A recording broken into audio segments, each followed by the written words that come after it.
Hello everyone. स्वागत है आप सभी का नर्सिंग एजुकेशन के इस यूट्यूब चैनल पे। प्यारे दोस्तों, आज के इस वीडियो में बात करने वाले हैं इम्यूनोग्लोबुलिन्स क्या होते हैं, कितने टाइप के होते हैं। और दोस्तों, इम्यूनोग्लोबुलिन बहुत इंपॉर्टेंट टॉपिक है। आपको इम्यूनोग्लोबुलिन से रिलेटेड हर एक एग्जाम में कहीं ना कहीं एक से दो क्वेश्चंस जरूर देखने को मिलते हैं।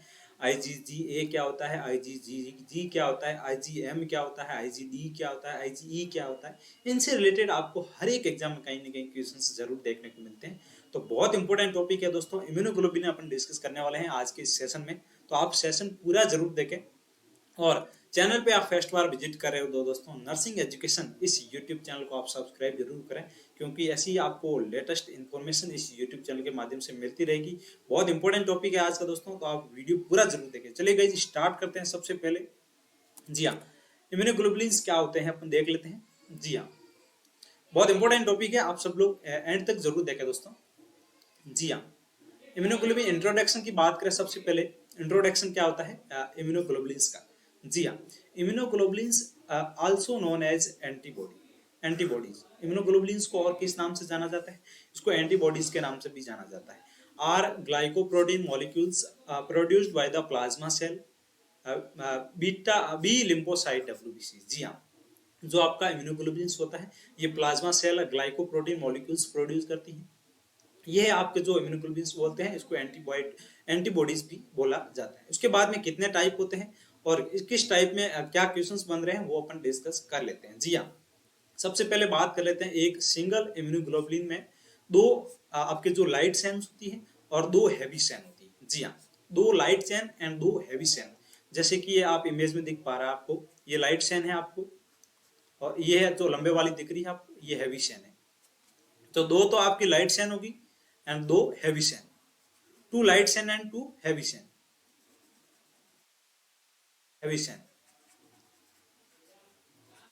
के बाद में दोस्तों अपन बात करते हैं कि कितने टाइप के इम्यूनोग्लोबुलिन्स होते हैं। जी हाँ, टाइप्स ऑफ इम्यूनोग्लोबुलिन। जी हाँ, शरीर में 5 तरह की इम्यूनोग्लोबुलिन पाई जाती है। नंबर ऑफ इम्यूनोग्लोबुलिन्स की बात करें तो 5 टाइप्स की आपकी इम्यूनोग्लोबुलिन्स होती है। IgG, IgA, IgG, IgM, IgE and IgD। ये 4 प्रकार आपके रहने वाले इसके। IgA की फुल फॉर्म होती है इम्यूनोग्लोबुलिन अल्फा।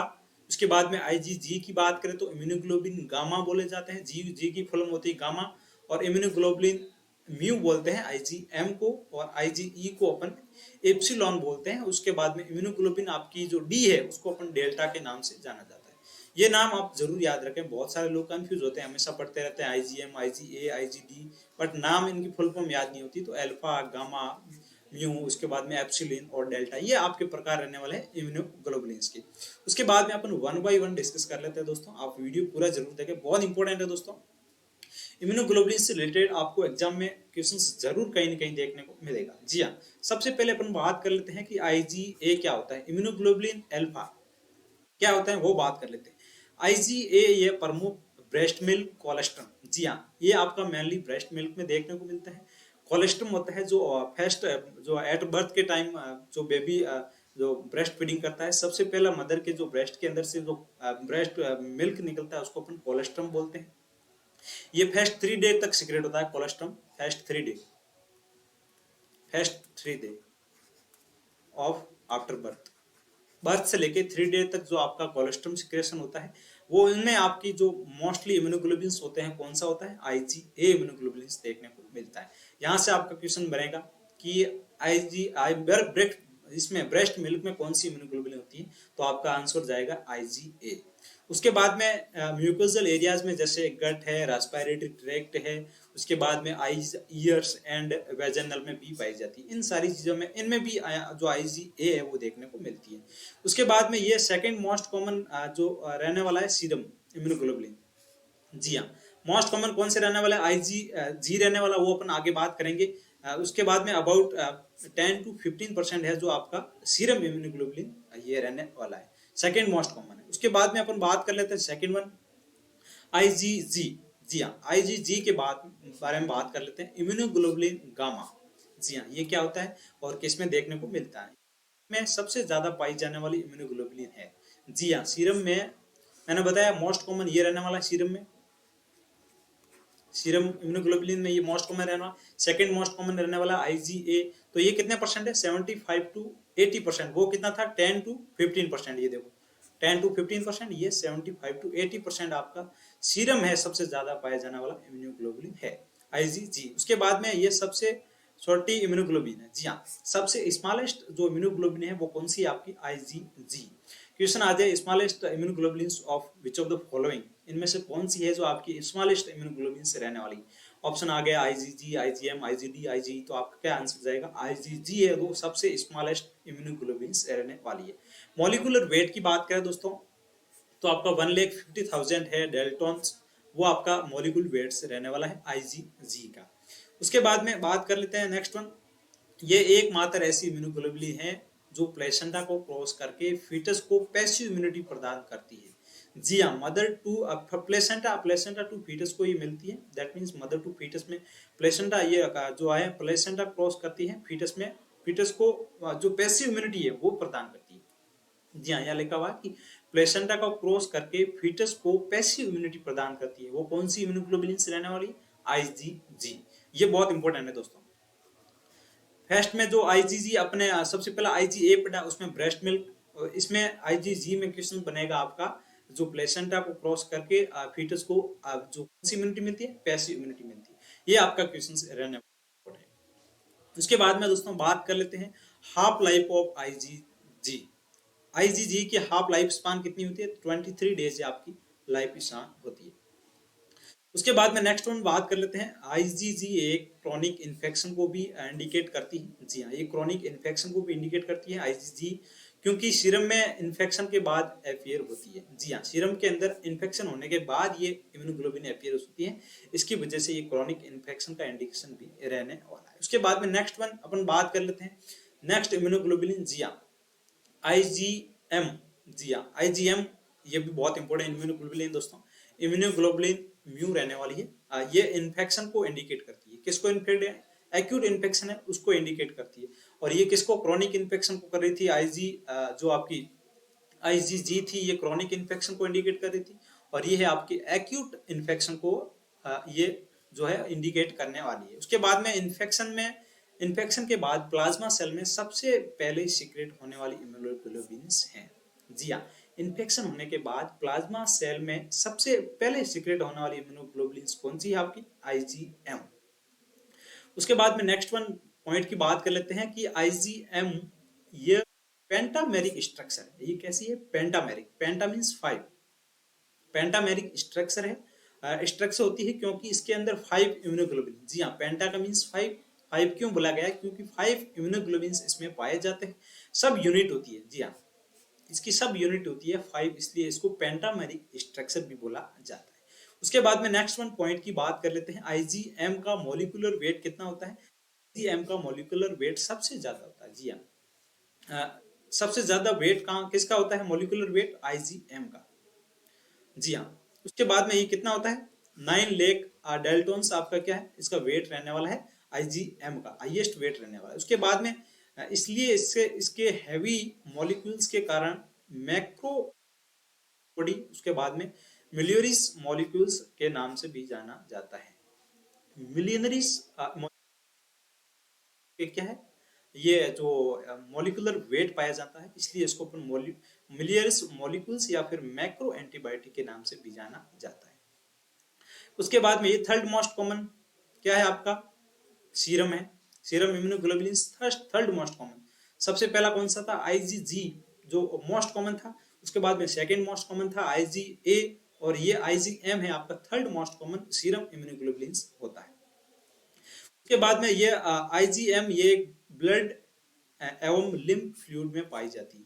जो आईजीएम है आपकी ब्लड फ्लूइड और लिम्फ फ्लूइड है ब्लड के अंदर, इनके अंदर देखने को मिलती है आईजीएम। उसके बाद में नेक्स्ट वन अपन डिस्कस कर लेते हैं आईजीई। आईजीई क्या होती है? आईजीई की फुल फॉर्म की बात करें तो दोस्तों इम्यूनोग्लोबुलिन एप्सिलॉन, एप्सिलॉन इसकी फुल फॉर्म रहने वाली है। उसके बाद में ये एंटीबॉडी एलर्जन एवं ट्रिगर से जुड़कर मास्ट सेल से हिस्टामिन सीक्रेट करवाती हैं। ये एलर्जी में देखने को मिलती है। जी हाँ, बहुत इंपॉर्टेंट है दोस्तों। आईजीई का मतलब आता ही आपको सीधा जाना है कि ये आपका एलर्जिक रिएक्शन में सबसे कॉमन, मोस्ट कॉमन देखने वाली इम्यूनोग्लोबुलिन से रहने वाली है। उसके बाद में दोस्तों ये पॉइंट आपको याद रखना है, ये एलर्जी में देखने को मिलती है मोस्ट कॉमन इम्यूनोग्लोबुलिन आईजीई। उसके बाद में दोस्तों हीट लेवल इम्यूनोग्लोबुलिन है, इसको हीट लेवल इम्यूनोग्लोबुलिन भी बोला जाता है। उसके बाद में shortest hype life span 2 to 3 day, इसकी लाइफ स्पान होती है, हाफ लाइफ स्पान सबसे कम होती है, शॉर्टेस्ट होती है इसके लिए, इसलिए शॉर्टेस्ट हाइप स्पान कितनी होती है 2 to 3 डेज होती है आईजीई की। उसके बाद में नेक्स्ट वन अपन डिस्कस करते हैं, last one IgD immunoglobulin delta. Immunoglobulin delta की बात कर रहे थे, ये बहुत कम मात्रा में सीक्रेट होती है, सबसे कम मात्रा में सीक्रेट होने वाली इम्यूनोग्लोबुलिन रहने वाली है आईजीडी डेल्टा। उसके बाद में involve in the activation of the beta cell, ये बीटा सेल होती है आपकी, जो बी सेल होती है उसको एक्टिवेट करने का काम करती है, इन्वॉल्व करती है उसको एक्टिवेशन में, ये रहने वाली है आपकी आईजीडी। तो ये कुछ इम्यूनोग्लोबुलिन है दोस्तों, यहाँ से आपके एग्जाम में क्वेश्चंस बनता है, बिल्कुल बहुत इंपॉर्टेंट है। अपन ने 1 by 1 डिस्कस कर लिया था कि किसमें क्या क्वेश्चंस बन रहे हैं। सबसे पहले इसमें क्वेश्चन बन रहा है, मैं बता दूं आपको, ब्रेस्ट मिल्क, ब्रेस्ट मिल्क के अंदर कौन सी इम्यूनोग्लोबुलिन होती है, तो आपको आईजीए राइट करना है। उसके बाद में ये सेकंड मोस्ट सीरम इम्यूनोग्लोबुलिन है। सेकंड वन अपन बात कर लेते हैं, most common serum immunoglobulin question पूछ ले तो आपको राइट आंसर करना है आईजीजी। जी हाँ, ये मैंने बता दी, मोस्ट कॉमन सबसे ज्यादा पाई जाने वाली मोस्ट कॉमन सीरम इम्यूनोग्लोबुलिन रहते हैं आईजीजी के अंदर। उसके बाद में दोस्तों बात कर लेते हैं अपन, ये प्लेसेंटा को क्रॉस करके फीटस को पैसिव इम्यूनिटी देती है, ये भी क्वेश्चंस बनता है यहाँ से। उसके बाद में दोस्तों आप नेक्स्ट वन डिस्कस कर लेते हैं, जो आईजीएम है, ये पेंटामेरिक स्ट्रक्चर बोलते हैं इसको। क्यों बोलते हैं, क्योंकि इसकी 5 सब यूनिट होती है, इसलिए इसको बोलते हैं। ये third most common serum immunoglobulin होने वाली है और एक्यूट इन्फेक्शन को इंडिकेट करती है।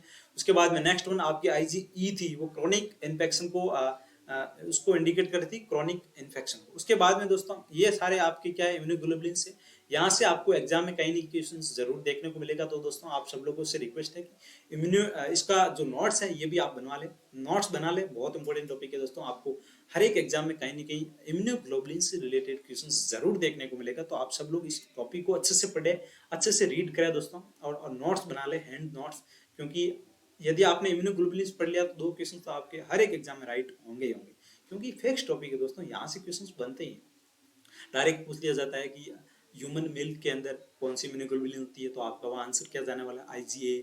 और उसके बाद प्लेसेंटा को क्रॉस करके, मदर थ्रू प्लेसेंटा को क्रॉस करके फेटस को कौन सी इम्यूनिटी देती है, तो वहाँ आपका राइट आंसर जाएगा पैसिव इम्यूनिटी। ये सारे क्वेश्चंस बनते हैं। उसके बाद में एलर्जिक रिएक्शन में आपकी कौन सी इम्यूनोग्लोबुलिन होती है, तो आईजीई। ये क्वेश्चंस बनते हैं इम्यूनोग्लोबुलिन से रिलेटेड, बहुत इंपॉर्टेंट टॉपिक है दोस्तों। आप सब लोग इसको अच्छे से पढ़ें एंड नोट्स बनाएं। और दोस्तों और नेक्स्ट वीडियो में अपन मिलते हैं नेक्स्ट टॉपिक के साथ में, बहुत इंपॉर्टेंट टॉपिक अपन डिस्कस करने वाले हैं। तो आप सब लोग चैनल को सब्सक्राइब करके रख लें, ताकि आपको नोटिफिकेशन भी समय समय पर मिलते रहेंगे। नोटिफिकेशन तभी मिलेंगे जब आप क्या बेल नोटिफिकेशन घंटी है उसको ऑल पे प्रेस करोगे, तभी नोटिफिकेशन मिलेंगे दोस्तों। तो आप सब लोगों से रिक्वेस्ट है कि नोटिफिकेशन ऑन कर लें और टेलीग्राम चैनल जरूर ज्वाइन करें। ये मैं पीडीएफ है नोट्स का, ये आपको टेलीग्राम चैनल पे अवेलेबल करवा दूंगा, तो सब लोग जाके टेलीग्राम चैनल ज्वाइन करें सबसे पहले फटाफट। लिंक है डिस्क्रिप्शन दे रखा है, यदि लिंक वर्क न करे तो आपको सीधा जाना है टेलीग्राम पे, ऊपर जाके सर्च करो नर्सिंग एजुकेशन, उसके उस पर 5,500 लोग जुड़े हुए हैं, तो आप भी कम्युनिटी का हिस्सा बन जाए। बहुत इंपॉर्टेंट वहाँ पे वैकेंसी से रिलेटेड पीडीएफ होती है, वो अवेलेबल करवा देते हैं। तो ये सारी चीजें आपको रहने वाली है आज के इस वीडियो में। मिलते हैं नेक्स्ट वीडियो में, तब तक आप सब लोग स्वस्थ रहें, मस्त रहें। Thank you, bye friends.